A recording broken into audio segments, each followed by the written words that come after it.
Good evening, listeners. It is the third week of August, and welcome back to another TNHU discussion vlog. And tonight, we want to just bring you a short recap of this week's big gaming news. And we've had quite the extensive amount of Monster Hunter World news this week in two different trailers. And today kicks off Gamescom 2017, and Microsoft has finally announced their pre-orders for the Xbox One X Project Scorpio Edition. Alright, so first off the list, we got the Xbox pre-orders. Now, how does that work? It's pretty straightforward. You just pick a retailer and go ahead and pre-order it, whether online or physically at the store. Now, if you're looking to order online, they have a handy-dandy little page that I've already linked in the blog, where you can go and check out their retailers, their official retailers. And before I get into the retailers, I just want to talk to you guys about what the Project Scorpio Edition, quote unquote, is. And it's pretty much just a full-fledged Day 1 edition, just like the original Xbox One got. So, just like the first Xbox One, we ended up getting a nice Project Scorpio Edition where it has the title Project Scorpio written on it, on both the Xbox and the controller that it comes with. So it's a limited edition. It runs on the first launch edition and will be gone from that point onward. So other than that, there's really no huge difference that can be expected from the other editions of the console. Maybe just a different storage space perhaps, or a different color in the future. So there's that. Now, for the retailers, I've prepared a handy dandy pre-order guide of what they support, in other words, as their official retailers. And based off of my experience, I'd go for Microsoft, Amazon, or GameStop.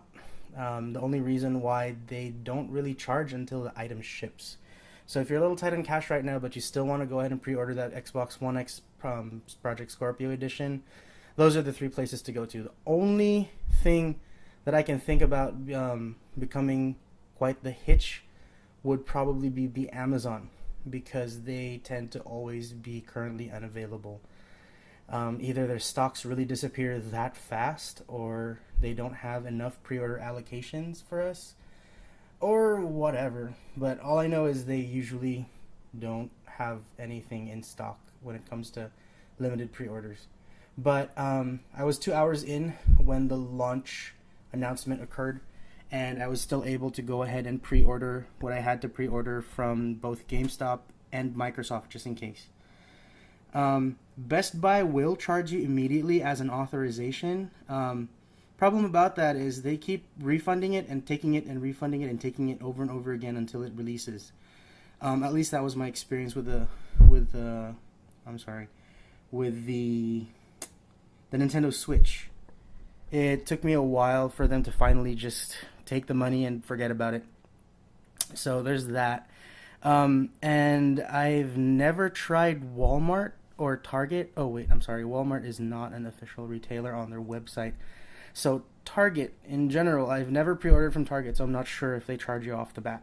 So anyway, I have linked the pre-order guide and the links directly to all of these retailers online to pre-order, and it also regurgitates all the information that I gave you just now. So it will cover, that post will cover the same information on which retailer would be right for you. So in other words, if you can't afford it right now but you still want to pre-order, Amazon, Microsoft directly, and GameStop will be your primary options. So yeah, pre-order while the supplies are fresh. I'm not sure how limited the limited editions are going to be, if they're going to keep having stock until the release date. I'm not exactly sure how that's going to work, but yeah, start doing that now as soon as you can, if you guys haven't yet. And if this is the first time you've ever heard of this news, order it already if you're interested. Alright, so next up, we got the Monster Hunter World trailers, and this week we received some juicy new trailers from Capcom, both from their American channel and their Japanese channels. and one of which has yet to get any English updates. So all the gameplay in the trailer text is all in Japanese. Um, Thankfully, the Japanese trailer is also broken down simply, or at least given we were given some context on what it is. As much as I can read and understand Japanese, at least Gaijin Hunter did that for the rest of the world. So that way, if you guys want to go ahead and take a look at that, I've linked Gaijin Hunter's trailer reaction to both of the Monster Hunter World trailers on my post as well, on this post actually. So anyway, the first trailer is called the Wildspire Waste preview trailer, and now Capcom really shows a lot of action in this one.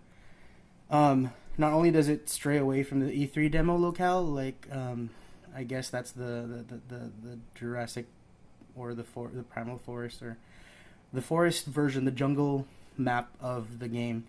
We're finally out of that, and we're going into the Wildspire Waste. Now we get to see the Barroth first of all, and it's a welcome sight to see an old monster come back in HD. So it's pretty cool to see the Barroth up close and personal. Right after that, we actually see a little bit of the longsword, because we don't get to see the longsword later on when they showcase all the weapons that come back.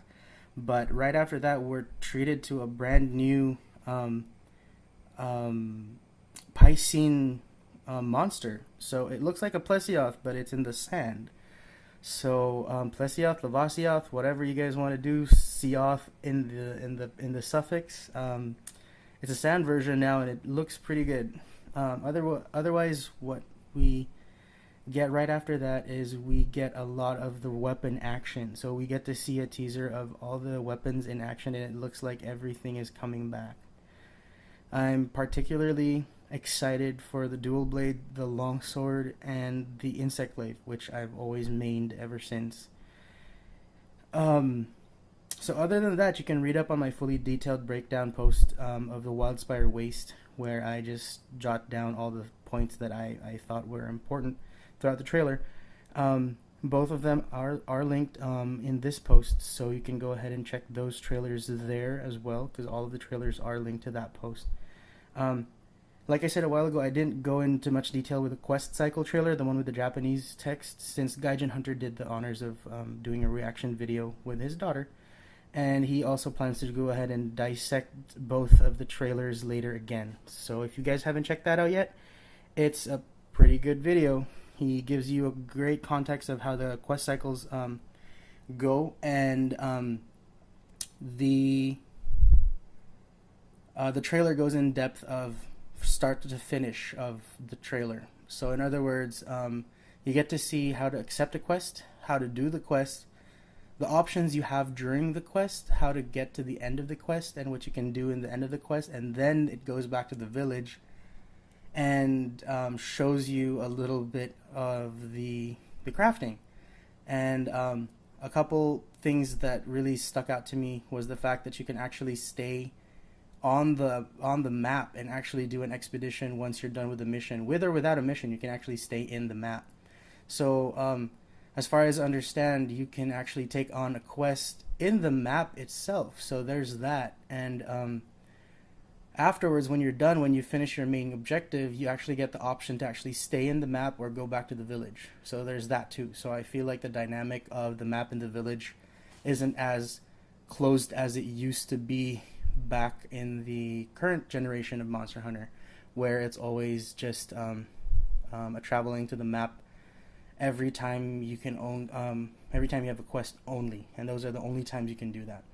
Now though, that kind of just got blurred out, and we're not sure the extent of how that works, but I feel like it's as it looks and as it sounds, it just seems like it's gonna work as if you can go onto expeditions on the maps without having any quest active. So that's pretty cool. Other than that, the biggest thing that I've noticed in the crafting section is you actually have the skill trees. So there's that. So you don't have to go and Kuroniko and go ahead and search everything.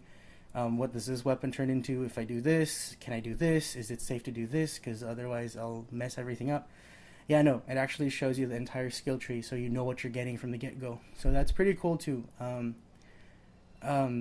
off the top of my head, those were the biggest features that I saw that were really cool to me. So, otherwise, I'll keep you guys posted if Gaijin Hunter posts another video about those two trailers. And especially if Capcom releases more trailers. But chances are you guys are probably up to date with Gaijin Hunter stuff and Capcom stuff. So if you didn't hear it from us, you heard it somewhere else, that's all good because we're here to just talk about it, right? All right, so that is a pretty good week for us here, even if the subject matter only encompasses about two things, but still, two things that had really, really big, chunky information was really great. So what did you guys think about these announcements, and are you pre-ordering the Xbox One X, and were you able to? Are they out of stock at the time you guys started to pre-order? And are you excited for Monster Hunter World? I know I am. I know Gaijin Hunter is, and I know everybody here in TNHU is pretty excited for Monster Hunter World. And what console are you guys going to be playing on? I know I'll be playing on PC, Xbox One, and PS4 because those are all the places that you can get it on. But I think I'm mainly going to play on PlayStation 4 because a lot of my friends are going to be there. So as always, stay tuned again next week for another vlog and chime in where it counts. So until then, good night everybody. TNH Unity signing out.